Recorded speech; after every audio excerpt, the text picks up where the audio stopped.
반갑습니다, 여러분. 오늘은 계시록 7장입니다. 우리는 첫 번째에서부터 여섯 번째 인이 떼어지는 장면을 함께 살펴보았습니다. 인이 떼어질 때마다 과연 어떤 일이 일어날까 궁금해하는 마음으로 살펴보았죠. 그 내용이 잘 이해가 되지 않는 부분도 있을 것입니다. 억지로 해석하지 않기를 바라고요. 이해가 안 되면 이해가 안 되는 대로 받아들이시면 어떨까요? 자, 여섯 번째 다음에 마지막 일곱 번째 인이 남았습니다. 읽는 독자들의 관심은 고조되었겠죠. 과연 어떻게 될 것인가? 그런데 7장을 가면 일곱 번째 인이 떼어지는 이야기가 나오질 않습니다. 이제까지와는 전혀 다른 분위기의 이야기가 등장하죠. 저는 그것을 요한계시록이 잘 사용하고 있는 중간 광고다 이렇게 말씀드리고 싶습니다. 가장 클라이막스의 순간에 모든 사람들이 과연 어떤 일이 일어날까 주목하는 그 시점에서 잠깐 스톱하고 다른 이야기를 하는 거죠. 요한계시록이 중요한 것을 강조하기 위해서 사용하는 특별한 방법이 중간 광고, 학문적으로는 삽입구라고 말하는데요. 저는 공익 광고다 이렇게 말하고 싶습니다. 요한은 두 개의 장면을 목격합니다. 기일 후에 내가 내 천사가 땅 내 모퉁이에 선 것을 보니 땅의 사방의 바람을 붙잡아 바람으로 하여금 땅에나 바다에나 각종 나무에 불지 못하게 하더라. 바람을 붙잡고 있는 4명의 천사들이 있었습니다. 그때 다른 천사가 하나님으로부터 인을 가지고 와서 4명의 천사에게 말하기를 우리가 해야 할 일이 있으니 그 일을 끝낼 때까지는 절대 바람이 불도록 해서는 안 된다. 해롭게 해서는 안 된다라고 만류하고 있는 것입니다. 그러면 그 천사가 하기로 한 일은 무엇일까요? 하나님의 종들에게 인을 치는 일이었습니다. 그 하나님의 종들의 숫자는 모두 14만 4천 명이라고 기록되어 있습니다. 5절부터 8절까지는 그 14만 4천의 구성 내용을 자세하게 소개해 주고 있습니다. 살펴보니 이스라엘 민족 12지파별로 각각 12,000명씩 그래서 14만 4천 명인 것이죠. 자, 그렇다면 첫 번째 장면의 핵심은 무엇입니까? 마지막 최종적인 심판을 행하려고 할 바로 그 순간에 하나님이 만류하시며 14만 4천 명에게 인을 칠 때까지는 잠깐 심판을 보류하고 계시다는 것입니다. 14만 4천 명은 꼭 구원해야겠다는 의지를 가지고 계신 거죠. 우리는 이 숫자가 물리적, 산술적 바로 그 숫자가 아니라 하나님께서 이만하면 됐다. 충분히 구할 사람은 다 구했다라고 하나님께서 계획하고 계신 숫자. 그 숫자를 상징적으로 14만 4천이라고 표현하고 있다는 사실을 여러분이 기억하시길 원합니다.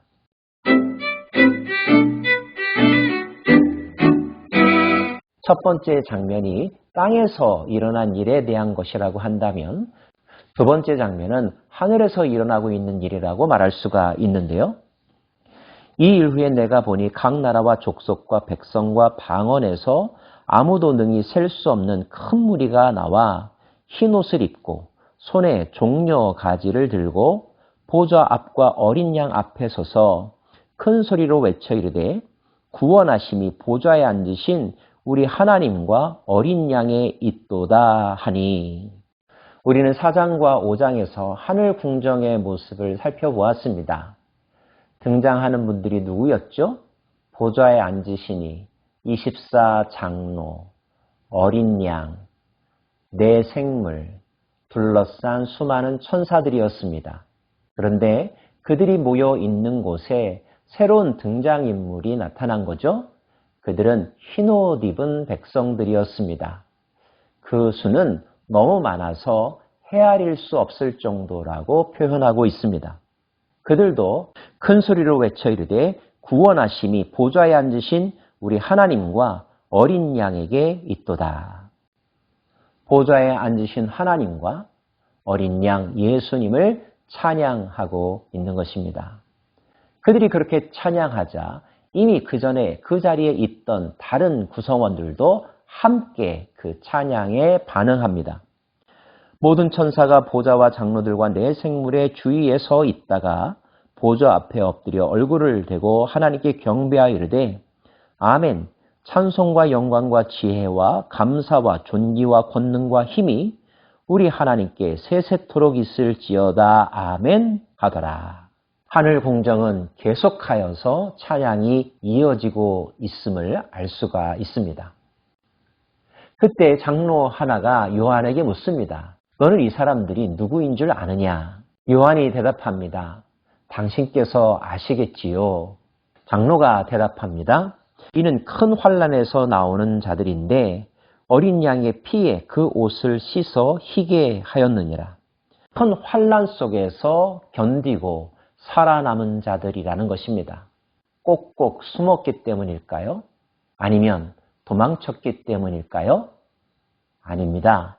어린 양 예수를 의지하고 그분의 보혈로 자신의 죄를 씻고 그분의 은혜 가운데 머물러서 어린 양 예수를 구주로 영접하고 그분의 보혈로 말미암아 거룩하게 된 사람들, 어린 양은 자신의 피로 그들을 사서 하나님께 드리고 하나님 나라와 제사장이 되게 하셨는데 바로 그 사람들이 오늘 흰옷을 입고 이 현장에 나타나고 있는 것입니다. 그리고 그들은 이제까지 환난 속에서 겪었던 것과는 전혀 다른 새로운 경험을 하게 되는데요.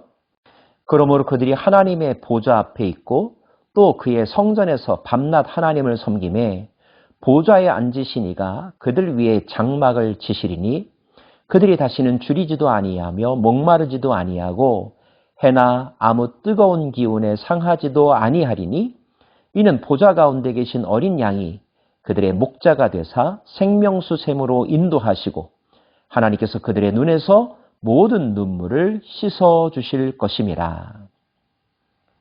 고생 끝 행복 시작의 삶을 살게 될 거라는 것입니다. 자, 마지막 심판에 대한 예고를 앞에 두고 요한에게 보여준 이 두 장면의 의미는 무엇일까요?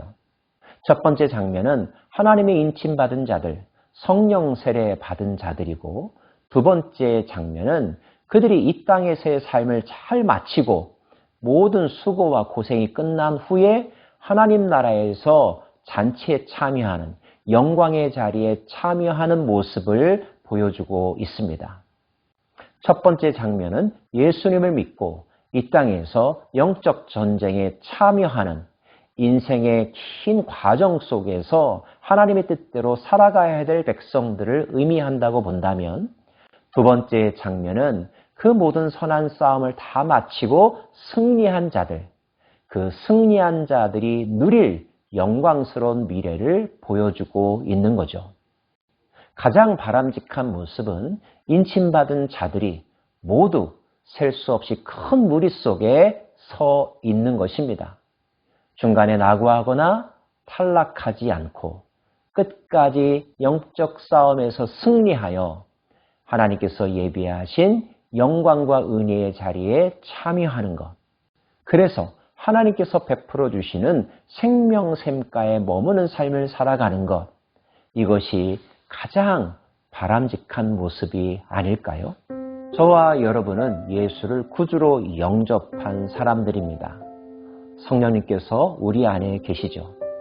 그렇다고 본다면 우리는 인침받은 자 14만 4천 명 가운데 한 사람들입니다. 그것만으로도 너무나 감사하고 영광스러운 일이지만 우리의 궁극적 소망은 내 생물과 24 장로와 수많은 천사들과 더불어서 보좌에 앉으신 하나님과 그 어린 양을 영원토록 찬양하는 것이며 하나님께서 베풀어 주시는 생명샘가에서 영생을 누리는 것입니다. 하나님은 요한에게 이러한 계획과 미래를 보여주심으로 요한을 통하 이 말씀을 읽는 모든 이들을 초청하고 계신 것이죠. 저와 여러분 모두가 이 초청의 주인공으로 우뚝 설 수 있기를 원합니다. 기도하겠습니다.